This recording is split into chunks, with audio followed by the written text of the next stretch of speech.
저는 지난 시간에 하나님께서 2007년에 우리 교회에게 주신 사랑과 희망의 메시지를 선포하였습니다. 너희가 살리라 라고 하는 이 하나님의 음성에는 내가 너희를 반드시 살려내고야 말 것이다 라고 하는 하나님의 강력한 의지가 들어있습니다. 인간의 눈으로 볼 때는 도무지 살 길이 없는 마른 뼈에 불과하고 생명력이라고는 조금도 찾아볼 수 없는 영적 죽음의 상태일지라도 능치 못함이 없으신 하나님께서 살려주시겠다라고 말씀하셨기에 이것이 우리에게 희망의 메시지가 되는 것입니다. 우리 동북교회가 비록 지난 몇 년 동안 사망의 음침한 골짜기에 머물러 있었다 할지라도 이 교회가 당신의 교회이기에 하나님께서는 다시 살리시기로 작정하셨습니다. 그래서 우리에게도 에스겔 골짜기의 마른 뼈의 환상을 동일하게 보여주시고 이 뼈들이 능히 살겠느냐 이렇게 물으셨습니다. 저는 믿기로 우리가 이 질문 앞에 겸손히 대답한 줄로 압니다. 오 주님, 우리는 마른 뼈일 뿐입니다. 죽은 지 너무나 오래가 되어서 썩은 냄새마저 사라질 지경이었습니다. 나 아닌 다른 사람을 비난하고 다른 사람에게 책임을 전가하고 손가락질하며 목소리를 높여왔습니다. 이 모든 행위는 죽은 뼈끼리 부딪혀 뼈가루 먼지만 더 일으키는 부질없는 짓이었음을 깨닫습니다. 이제 우리 스스로는 도무지 살아날 길이 없음을 고백합니다. 그러므로 만약 우리가 다시 살아난다면 그것은 하나님의 전적인 은혜요 사랑의 결과일 뿐입니다. 오 주님, 주님께서 아십니다. 우리를 살려 주시옵소서. 저는 이것이 우리 모두의 고백인 것을 믿습니다. 오늘 말씀을 보면 하나님께서 주 여호와여 주께서 아시나이다 라고 대답한 에스겔의 대답을 들으시고 드디어 이스라엘 백성들을 살리시는 것을 볼 수 있습니다. 2600여 년 전에 에스겔을 통해 이스라엘 백성들이 어떻게 살아나는지 선명하게 보여주신 하나님께서는 오늘 우리들에게도 동일한 방법으로 다시 살려주실 것을 말씀하고 있습니다. 과연 하나님께서는 죽은 지 오래된 이 마른 뼈들을 어떻게 다시 살리시는지 본문을 통해 살펴보므로 지난주에 다시 한번 희망의 메시지를 선포하고자 합니다. 오늘 본문을 보시면 하나님께서 그 마른 뼈들을 살리시는 방법이 크게 두 가지로 소개가 되고 있습니다. 그 첫 번째가 하나님의 말씀과 그 말씀의 대언을 통하여 살려주시는 것입니다. 하나님께서는 에스겔의 대답을 들으시자 지체 없이 그 에스겔의 입에 말씀을 담아주셨습니다. 4절 이하를 보시기 바랍니다. 또 너희 이르시되 너는 이 모든 뼈에게 대언하여 이르기를 너희 마른 뼈들아 여호와의 말씀을 들을지어다. 주 여호와께서 이 뼈들에게 말씀하시기를 내가 생기로 너희에게 들어가게 하리니 너희가 살리라. 너희 위에 힘줄을 두고 살을 입히고 가죽으로 덮고 너희 속에 생기를 두리니 너희가 살리라. 하나님께서는 에스겔에게 명하셨습니다. 마른 뼈들 향해 선포할 말씀을 먼저 주시고 그 말씀을 전하라고 명령하신 것입니다. 이것이 무엇을 의미합니까? 이 땅에 일어나는 모든 사건, 모든 역사는 하나님의 말씀으로 말미암아 발생하는 것임을 우리에게 가르쳐 주시는 것입니다. 그래서 기독교를 계시의 종교라 하는 것입니다. 기독교는 첫 출발부터가 하나님의 말씀입니다. 태초에 하나님이 천지를 창조하실 때 무엇으로 만드십니까? 말씀으로 합니다. 창세기 1장 3절에 하나님이 가라사대 빛이 있으라 하심에 빛이 있었고 빛이 있으라 하심에 빛이 있었고 이 말씀을 필두로 하여서 6일 동안 하나님께서 천지를 만드실 때에 언제나 하나님의 말씀이 먼저 있었고 그 다음으로 만물이 생겨나는 것을 볼 수가 있습니다. 하나님께서 애굽의 왕 바로에게 10가지 재앙을 내리실 때 재앙 때마다 바로에게 전할 말을 먼저 모세 입에 담아주셨던 것을 볼 수 있습니다. 모세가 자신의 입에 담긴 하나님의 말씀을 바로에게 전하자 그 다음으로 재앙들이 나타났던 것을 우리는 잘 알고 있습니다. 우리가 놓치기 쉬운 부분이 바로 이러한 부분입니다. 우리는 흔히 기적이 나타나는 현상에 대해서 관심이 많고 놀랄 뿐 그 기적을 발생시킨 하나님의 말씀에 대하여는 무관심하기 쉽습니다. 우리는 예수 그리스도를 믿어 구원에 이르게 되니 놀라운 은혜에 대하여 대단히 감격하고 감사하지만 정작 구원의 길이 되시는 예수 그리스도가 말씀 그 자체임은 잘 모르고 있습니다. 요한복음 1장 1절을 보시면 태초에 말씀이 계시니라. 이 말씀이 하나님과 함께 계셨으니 이 말씀은 곧 하나님이시니라. 이렇게 소득을 꺼내고 밑으로 내려가서 1장 14절을 보시면 말씀이 육신이 되어 우리 가운데 거하심에 우리가 그 영광을 보니 아버지의 독생자의 영광이요 은혜와 진리가 충만하더라 라고 말씀하고 있습니다. 이것이 무슨 말입니까? 태초부터 말씀이 하나님과 함께 계시고 그 말씀은 곧 하나님이신데 이 하나님이신 말씀이 육체의 몸을 입고 이 땅에 내려오셨다는 것입니다. 이 땅에 내려오신 예수 그리스도, 그분이 곧 말씀인 것을 우리들에게 알려주고 있는 것입니다. 그러므로 죄와 허물로 영원히 죽었던 우리가 구원받을 수 있는 놀라운 기적은 오직 예수 그리스도를 믿는 믿음으로 말미암는 것인데 그 예수 그리스도가 곧 말씀이라는 것입니다. 예수를 믿는 자리, 즉 말씀이 있는 그곳에 죽음으로부터 생명으로 옮겨지고 죽음의 자리가 생명의 자리로 바뀌어지는 것을 우리에게 알려주고 있는 것입니다. 예수님의 공생애 동안에 예수님께서 하신 일들을 가만히 보시기 바랍니다. 병든 자가 나음을 얻고 귀신이 물러가고 자연이 순종하고 죽은 자들이 살아나는 그 모든 기적들 앞에는 언제나 예수 그리스도의 말씀이 먼저 있었음을 볼 필요가 있습니다. 내가 원하노니 깨끗함을 받으라 말씀하시니 문둥병자가 깨끗이 나음을 얻었습니다. 잠잠하고 그 사람에게서 나오라 말씀하시니 귀신이 물러갔습니다. 잠잠하라 고요하라 말씀하시니 바람이 그치고 잔잔하여 졌습니다. 달리다금 소녀야 내가 너에게 말하노니 일어나라 말씀하시니 죽은 소녀가 다시 일어나게 된 것입니다. 이처럼 하나님의 말씀은 능력을 동반합니다. 하나님의 말씀이 생명을 소생시키는 것입니다. 그래서 히브리서 기자는 히브리서 4장 12절에서 하나님의 말씀은 살았고 운동력이 있어 좌우의 날선 어떠한 것보다도 예리하여 혼과 영과 골수와 및 관절을 찔러 쪼개기까지 한다라고 고백을 하고 있는 것입니다. 말씀은 그 자체로 생명력이 있고 운동력이 있기 때문에 말씀이 임하는 그곳에 곧 수술이 이루어지는 것을 알 수 있습니다. 수술이 있는 그 자리가 죽음의 자리에서 생명의 자리로 옮겨지는 자리인 것입니다. 하나님께서는 이렇게 능력이 되는 하나님의 말씀을 에스겔의 입에 담아주시면서 에스겔로 하여금 그 말씀을 대언하라고 명령하셨습니다. 아무리 말씀이 능력이 있고 사람을 살리는 힘이 있을지라도 그 말씀을 대언하는 사람이 없다면 무용지물이 되고 마는 것입니다. 한 달란트가 아무리 크고 많은 돈이라 할지라도 그 돈을 받아 땅속에 감춰두면 어떠한 일도 일어나지 않는 것입니다.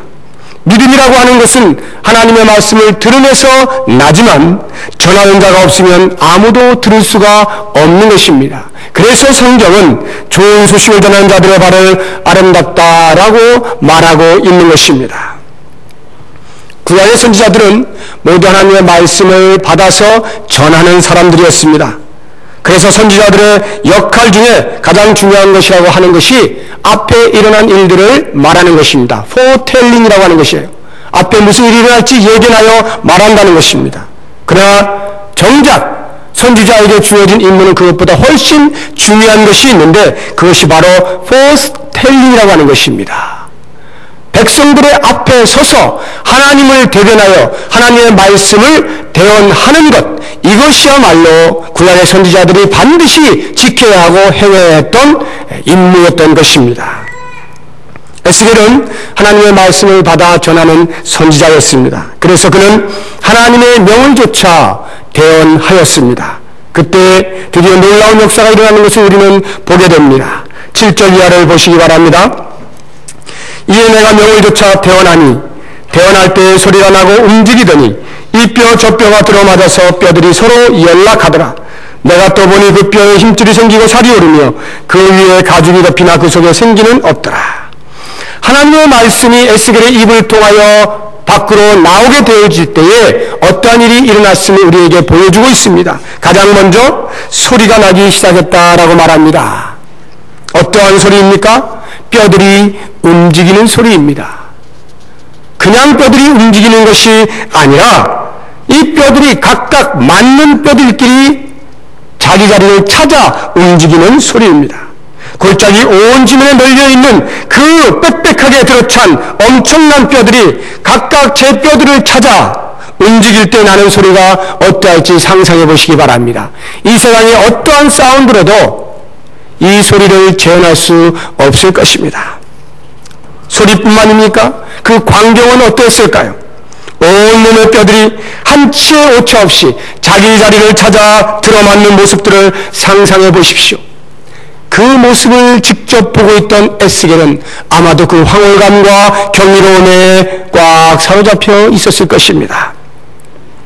그렇게 뼈들이 각각 자기 자리를 찾아 움직이면서 골격을 형성하자 그 다음으로 일어난 현상은 그 뼈들의 힘줄이 생기는 것이었습니다.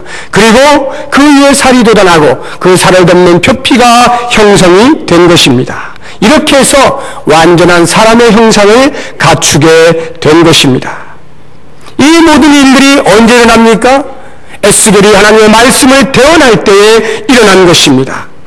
내 상식을 말할 때가 아니라, 나의 경험을 말할 때가 아니라, 나의 지식을 말할 때가 아니라 하나님의 말씀을 대언할 때 이와 같은 기적이 일어났던 것을 보시기 바랍니다.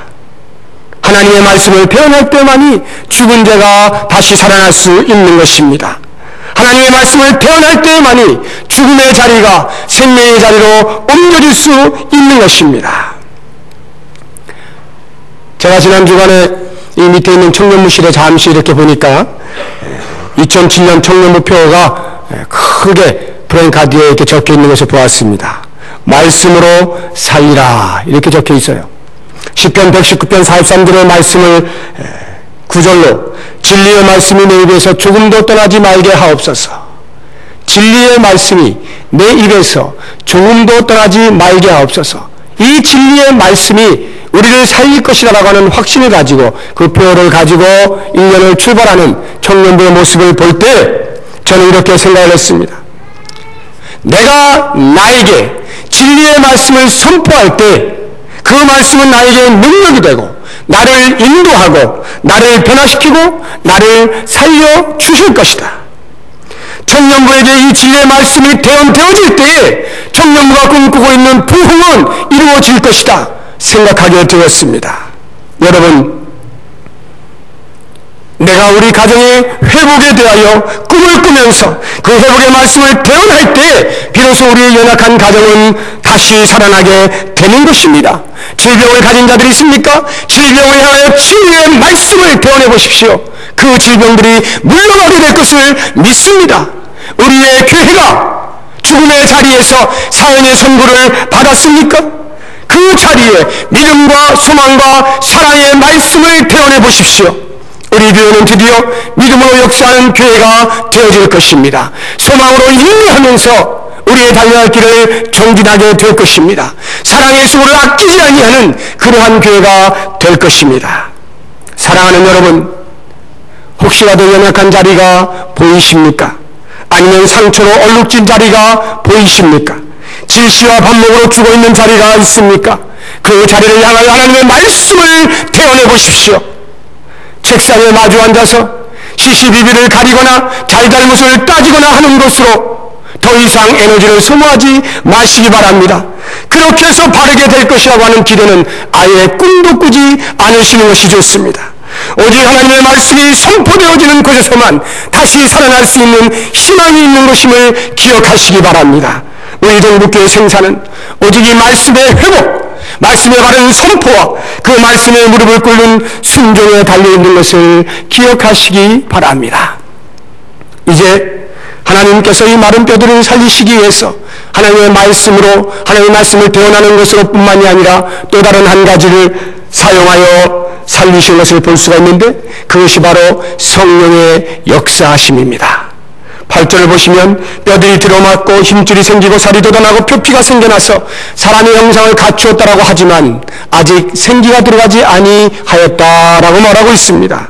그래서 하나님께서는 다시 에스겔에게 그 생기를 향하여 대언할 것을 명하셨습니다. 9절 중반에 보시면 주 여호와의 말씀에 생기야 사방에서부터 와서 이 사망을 당한 자에게 들어서 살게 하라 하셨다 하라 하는 하나님의 명령이 나옵니다. 에스겔이 이 명을 조차 생기에 대하여 대언하였더니 그 결과가 10절에 나옵니다. 생기가 그들에게 들어가매 그들이 곧 살아나서 서는데 극히 큰 군대더라. 생기가 들어가자 그때 완전하게 살아나게 된 것입니다. 하나님께서 인간을 창조하실 때에도 흙으로 사람을 지으시고 그 코에 생기를 불어넣으시니 그제야 비로소 생명이 되었다라고 창세기 2장 7절에서 진술하고 있습니다. 에스겔 골짜기의 마른 뼈들이 비록 사람의 모양을 하고는 있었지만 생기가 들어가기 전에는 움직일 수 없었던 것입니다. 이 생기가 의미하는 것이 과연 무엇입니까? 5절과 6절, 8절과 9절, 10절에서 계속해서 생기라고 하는 단어가 나옵니다. 이 단어는 모두 히브리어로 루아흐라고 하는 단어를 쓰고 있습니다.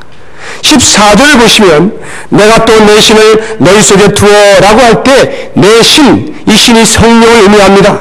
이때 이 신도 역시 루아흐라고 하는 동일한 단어를 쓰고 있습니다. 다시 말해서 생기라고 하는 것은 곧 성령을 의미하는 것임을 우리에게 말해주고 있는 것입니다. 비록 하나님의 말씀이 있고 그 말씀을 바르게 선포하는 대언자가 있다 할지라도 그것으로 다 되는 것이 아님을 우리에게 보여줍니다. 말씀은 있는데 성령의 역사하심이 없으면 온전히 살아나지 못하는 것입니다. 내가 아무리 말씀의 기쁜 은혜를 받고 살아날 것만 같아도 내 마음속에 성령이 거주하지 아니하시면 살아날 수가 없는 것입니다. 성령이 나를 붙드시고 성령이 나를 지배하실 때 비로소 우리는 제대로 살아나게 되는 것입니다. 구약시대에 하나님의 말씀은 선지자들을 통해서 끊임없이 선포되어지고 전달되었습니다. 이스라엘 백성들은 언제든지 원하기만 하면 하나님의 말씀을 들을 기회가 있었습니다. 그럼에도 불구하고 그들의 마음은 굳어질 대로 굳어져 있었습니다. 하나님의 말씀과는 전혀 상반되는 그러한 삶을 살았습니다. 무엇을 말합니까? 비록 말씀을 들었다 할지라도, 말씀을 가지고 있다 할지라도 인간의 힘으로는 그 말씀대로 살 능력조차 없는 것임을 우리에게 말해주고 있는 것입니다. 이렇게 무능력한 인간을 바라보시고 하나님께서 결국에는 그 유일한 답을 제공해 주시고 계십니다. 에스겔서 36장 26절 이하를 보시면 또 새 영을 너희 속에 두고 새 마음을 너희에게 주되 너희 육신에서 굳은 마음을 제하고 부드러운 마음을 줄 것이며 또 내 신을 너희 속에 두어 너희로 내 율례를 행하게 하리니 너희가 내 규례를 지켜 행할지라 말씀합니다. 성령이 우리 마음에 임하실 때, 성령이 우리 가운데 거하실 때 비로소 우리의 강팍한 마음이 녹아지고 부드러워진다라는 말씀입니다. 성령의 역사가 있을 때만이 비로소 우리에게 임한 그 말씀대로 살 수 있는 능력이 주어진다라고 하는 것입니다. 신약시대 유대인들이 왜 예수님께 그토록 책망을 받았습니까? 그들은 하나님의 말씀을 맡은 자들이었습니다. 이방인들은 도저히 누릴 수 없는 놀라운 특권을 가진 자들이었습니다. 그러나 그들은 불행하게도 그 특권을 엉뚱한 곳에 사용하고 말았습니다. 말씀을 맡은 그 특권을 가지고 예수 그리스도를 십자가에 못 박는 실수를 저질렀습니다. 예수 그리스도가 누구십니까? 말씀 자체이십니다.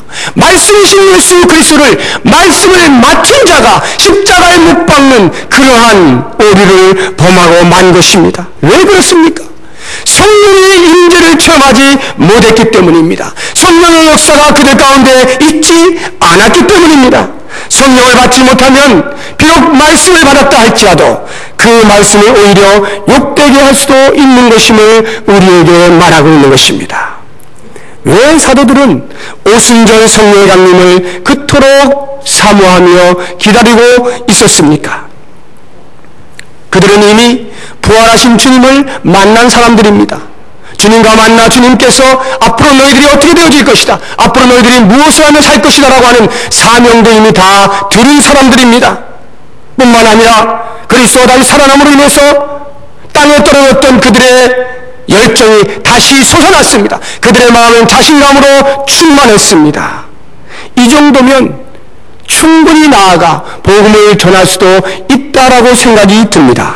그러나 그들은 기다렸습니다. 그들은 조용히 마가의 다락방에 모여 앉아 기도하면서 성령이 내려오실 것을 기다리고 있었습니다. 왜 그렇습니까? 나의 열정과 나의 자신감, 내가 이제 할 수 있을 것 같다라고 하는 그 느낌만 가지고는 도무지 감당할 수 없는 것임을 자신들의 오랜 경험을 통하여 깨닫게 된 것입니다. 예수님을 보호할 수 있을 것만 같았지만 저주까지 하면서 부인할 수밖에 없었던 연약한 인간임을 알고 있었던 것입니다. 예수님이 십자가에 돌아가시자 끝까지 따르겠다고 호언장담했던 그 제자들은 모두 뿔뿔이 흩어져 고향으로 돌아가고 말았던 오합지졸이었음을 그들은 너무나 잘 알고 있었던 것입니다. 그래서 예수님께서 명령하신 것처럼 성령을 받지 아니하고는 세상을 향하여 단 한 발자국도 나아갈 수 없는 그러한 존재임을 스스로 깨닫고 있었던 것입니다. 그것이 바로 성령의 강림하심을 그토록 사모하며 기다렸던 이유입니다. 결국 오순절이 되자 급하고 강한 바람소리로 불의 여같이 갈라지는 모습으로 임한 성령의 충만함을 받게 되면서 그들은 드디어 하나님의 사람으로 온전히 거듭나게 되었습니다. 전에는 경쟁자로 시기의 대상으로 존재하고 있던 베드로와 요한이 성령의 충만함을 받은 이후부터는 손에 손을 잡고 함께 주의 사역을 감당하는 것을 우리는 사도행전을 통하여 똑똑히 볼 수가 있습니다. 전에는 예수 그리스도를 믿으면 잡아 죽일 것, 그것 때문에 두려워서 떨고 도망하였던 비겁한 사람들이 이제는 성령으로 충만케 되자 그리스도의 이름을 위하여 능력받는 일에 합당한 자로 여김을 받는 것에 대하여 기뻐하고 오히려 그들 앞에 놓여져 있던 순교를 두려워하지 않고 기꺼이 앞으로 나아갈 수가 있었던 것입니다. 그들은 성령의 역사 안에서 성령의 충만함을 받고 진정 새로운 사람으로 거듭나게 된 것입니다. 사랑하는 여러분, 깊은 잠에 빠져있던 나 자신을 다시 깨어나는, 다시 깨우고 싶은, 다시 깨어나 일어나고 싶은 그러한 체험을 하고 싶으십니까? 몸이 건조하고 생명력을 잃어버린 우리 가정이 다시 회복되는 은혜를 맛보고 싶으십니까? 사망 신고를 할 수밖에 없었던 우리 동국교회가 참으로 다시 살아나는 역사를 목도하고 싶으십니까?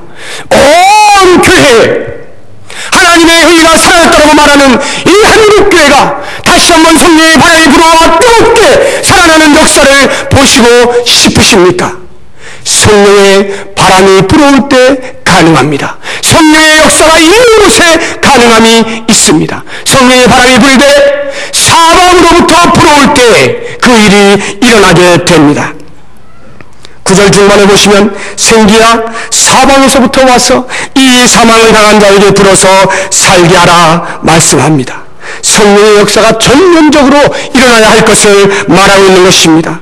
성령은 바람을 타고 나의 머리 끝에서부터 발끝까지 나의 심장과 배부 깊은 곳에까지 강탈을 할 때 비로소 나의 심령이 다시 살아나게 되는 것입니다.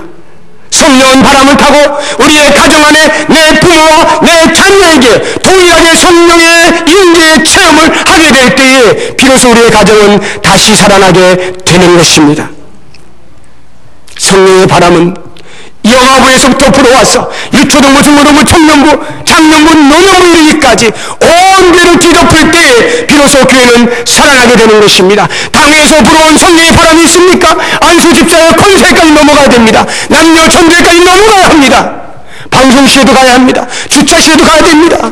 식당에도 가야 합니다. 새신자시에도 가야 합니다. 어느 곳을 방문하고 교회 구석구석 곳곳마다에 성령의 바람이 왕성하게 불어올 때 드디어 우리의 교회는 살아나게 되는 것입니다.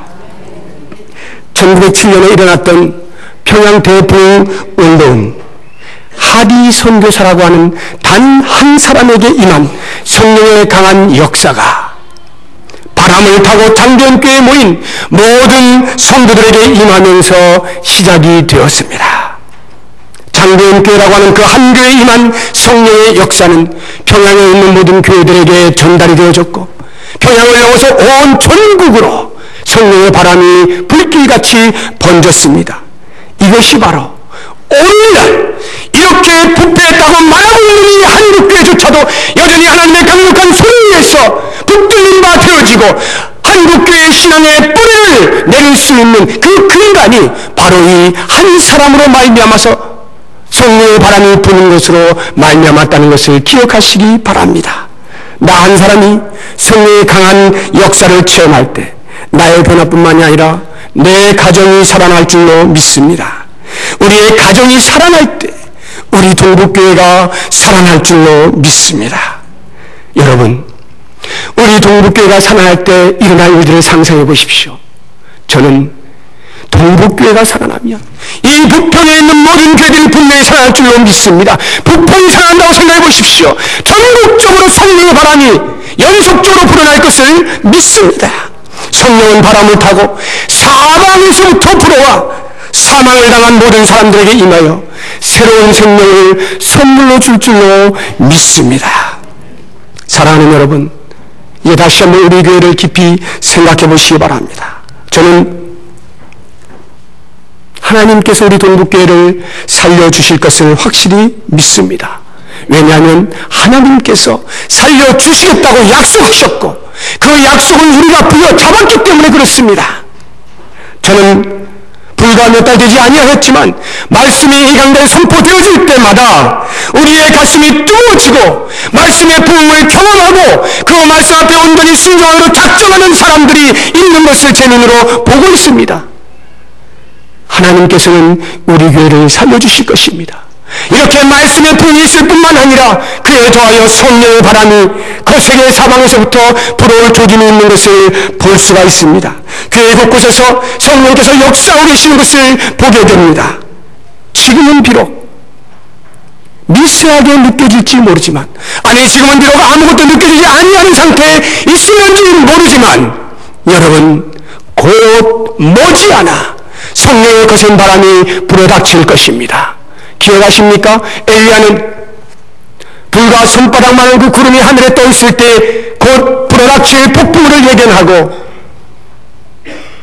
많은 사람들이 그 비를 피할 것을 말해 주었던 것처럼 우리는 이제 지금은 비록 미세하게 성령의 바람이 분다 할지라도 이제 곧 우리 교회를 덮고도 남을 성령의 충만함이 있을 것을 볼 수 있어야 하는 것입니다. 2007년에 우리 교회를 향하여 부시는 성령의 역사하심을 볼 수 있어야 하는 것입니다. 이제 말씀을 맺으면서 저는 마지막으로 여러분들에게 아주 중요한 질문을 하나 던지려고 합니다. 하나님께서 왜 마른 뼈를 살리시려고 했을까 하는 질문입니다. 하나님께서 왜 죽어있는 동북교회를 살리시려고 작정을 하셨느냐는 것입니다. 왜 살리시려고 하셨을까요? 우리가 이 질문에 대답을 하게 될 때 비로소 하나님의 마음을 알게 되고 그 하나님 앞에 우리가 어떻게 살아야 할 것임에 대한 다짐을 할 수가 있는 것입니다. 여러분 10절에 보시면 다시 살아난 이스라엘 백성들을 뭐라고 표현하고 있습니까? 극히 큰 군대다 이렇게 표현하고 있습니다. 말씀이 없고 성령이 역사하지 않을 때는 죽음의 그림자로 드리워졌던 그 쓰레기 더미가 이제 하나님의 말씀이 임하고 성령이 사방으로부터 강하게 불자 생명이 그 안에 들어가자 그 쓰레기 더미가 변하여 극히 큰 군대가 되었다는 말입니다. 여러분, 극히 큰 군대라고 하는 말, 군대라고 하는 그 단어를 머리에 떠올리시면서 무엇을 그리십니까? 젊은이들이 총칼을 차고 나라를 위하여 자기의 목숨을 아까워하지 않으려 내어 바치는 그 군대, 우리가 하나님으로부터 하나님의 군사로 부름받아서 하나님의 극히 큰 군대가 되었다고 한다면 이제 우리는 다시 새로운 생명을 부여받은 자로서 하나님의 나라의 완성을 위해서 부름받은 사명을 온전히 감당하고 나 자신을 희생시키고 지극한 헌신을 통하여 그 일을 감당하는 그 모습이 그려지지 않습니까? 이제 다시 한번 질문에 대답을 해보시기 바랍니다. 하나님께서 왜 살리셨을까? 하나님께서 왜 마른 뼈들을 살리셨을까요? 그 정확한 대답이 6절 하반절과 13절에 나옵니다. 또 나를 여호와인 줄 알리라. 13절에 뭐라고 나옵니까? 내 백성들아, 내가 너희 무덤을 열고 너희로 거기서 나오게 한 줄, 너희로 거기서 나오게 한 이유는 너희가 나를 여호와인 줄 알리라. 내가 그렇게 함으로 내가 너희 마른 뼈들을 살려주므로 뒤이어 너희는 내가 여호와인 줄 알게 될 것이다. 이것을 위하여 나는 너희를 살려준다. 이것이 바로 답입니다. 하나님께서 마른 뼈였던 그 이스라엘 백성들을 다시 살려주신 이유는 이제 더 이상 우상 숭배에 눈이 멀지 말고 이제 더 이상 하나님의 다른 곳에 마음을 빼앗기지 말고 전능하신 하나님만을 온전히 인정하며 섬겨라, 이 말씀을 하고 있는 것입니다. 여러분, 우리 교회를 다시 살리시는 하나님의 목적이 무엇이라고 생각하십니까? 다시 살아나면 다시금 우리 스스로 잘났다라고 소리치면서 그렇게 살으라고 살려주신 것이 아닙니다. 하나님께서 만약 우리를 다시 살려주신다면 이제는 우리 교회가 정신 똑바로 차리고 전능하신 하나님을 온전히 섬기고 하나님으로 하나님 되게 하는 바른 교회가 되게 하시기 위하여 우리를 살려주시는 것입니다. 그러므로 이제 우리가 다시 살아난다면 이제는 하나님만을 온전히 예배함으로 우리의 예배함을 통하여 하나님 나라의 실존을, 하나님 나라가 있음을 만방에 알리는 교회가 되어야 할 것입니다. 하나님의 말씀을 배우고 하나님의 말씀을 좇아 사는 그 삶의 행위를 통하여 하나님 나라의 실존을 드러내는 교회가 되어야 할 것입니다. 만약 하나님께서 우리 교회를 다시 살려주신다면 이제는 민족과 세계 가운데 복음을 전하여서 하나님 나라의 완성에 동참하는 교회가 되어야 할 것입니다. 만약 하나님이 우리 교회를 다시 살려주신다면 한 손에 복음을 들고 또 다른 한 손에 그리스도의 사랑을 들고 나아가 우리의 이웃과 우리의 사회에 기여함으로 하나님 나라의 완성에 동참해야 할 것입니다. 만약에 하나님께서 우리를 다시 살려주신다면 이제 우리는 더 이상 서로에 대하여 반목하는 것을 그치고 서로의 상처를 보다듬고 용서와 화해와 희생과 사랑의 정신으로 성도의 아름다운 교제를 나눔으로써 천국의 삶이 이와 같겠거니 이 땅에서 선언하는 교회가 되어야 할 것입니다. 이것이 바로 하나님 나라를 이루어가는 신앙 공동체의 모습이고 바로 이 모습을 하나님께서 원하셨기 때문에 우리를 다시 살리시기로 작정하신 것입니다. 이제 만약 2007년에 하나님께서 우리를 향하여서 말씀을 주시고 성령의 역사를 통하여 다시 살려주신다면 살아난 우리들은 이와 같은 하나님의 기쁘신 마음을 헤아려서 하나님의 이름이 온 편에 드러나 영광 받으실 수 있는 그 자리에 온전히 서는 놀라운 복이 우리 모두에게 있어져야 할 것입니다. 기도하겠습니다. 하나님 아버지, 감사합니다. 우리 교회를 향하여 반드시 살려주시겠다라고 약속하시니 참 감사합니다. 이제 이 말씀을 우리가 2007년을 부여잡고 어떻게 우리를 살리시는지 하나님의 말씀을 통하여 도전받게 하심을 감사합니다. 이제는 우리의 입을 다물게 하시고 오직 하나님의 말씀이 나타나게 하시고, 우리가 입을 벌려 말한다면 하나님의 말씀을 태어나는 곳으로 입을 벌리게 하여 주시옵소서. 주의 말씀이 태어되어지는 곳에 우리의 죽었던 영혼들이 다시 살아나는 것을 체험하게 하여 주시옵소서. 뿐만 아니라 우리의 깝깝하게 막혀있던, 굳어있던, 강팍해있던 우리의 마음들이 성령의 바람이 불어와 모두 녹아지고 부드러워져서 성령의 충만함을 입고 생생하게 살아 움직이는 역사가 있게 하여 주시기를 원합니다. 교회의 구석구석 모든 곳에 성령의 바람이 가득 채워지게 하시고 성령으로 말미암아 놀라우게 회복되어지는 역사를 우리의 두 눈으로 똑똑히 보게 하여 주시옵소서. 그래서 우리가 다시 살아날 때에는 오직 하나님만이 영광을 받으시고 하나님의 이름만이 온 우주 가운데 높아지기 위하여 전심전력하는 하나님의 나라를 이루어가는 신앙의 공동체가 되게 하여 주시옵소서. 예수 그리스도의 이름으로 기도드립니다.